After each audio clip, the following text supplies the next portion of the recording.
தண்ணீர் இருந்தால்தான் தேர் ஓடும் ஒரு கிராமத்தில் ஒரு சிறுவன் இருந்தான். அவனுக்கு சிறுவயதிலிருந்தே தேர் கட்டும் ஆசை.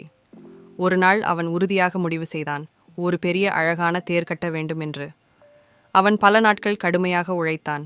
மரங்களை வெட்டி போட்டு, ரோடுகளை அமைத்து, சிறிய உதவிகளுடன் தேர் ஒன்றை முழுமையாக கட்டி முடித்தான். தேர் தயாரான நாளில் ஊரே திரண்டது. எல்லோரும் பார்த்து கொண்டனர். சிறுவன் தனது தேர் நகர்த்தப் போகிறான். அவன் தூக்கமாக உள்ளேறி தேரை இழுக்கத் தொடங்கினான். ஆனால் தேர் நகரவே இல்லை. வீல்ஸ் சிக்கிக் கொண்டிருந்தது. ஊரவர்கள் குழம்பினர். ஏன் நகரவில்லை என்று அனைவரும் கேள்வியுடன் நிறைந்தனர்.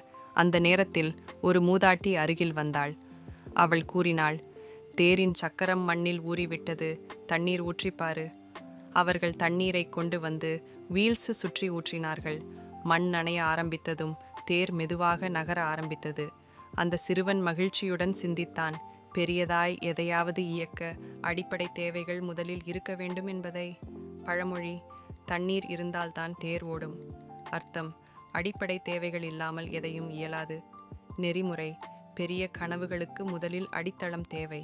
எசென்சியல்ஸை கவனிக்காமல் வெற்றி கிடையாது. முருகப்பெருமானை நம்பினால் சேனலை லைக் செய்யவும், உங்கள் எண்ணங்களை கமெண்ட் செய்யவும், வீடியோவை பகிரவும் மற்றும் சேனலுக்கு குழு சேரவும்.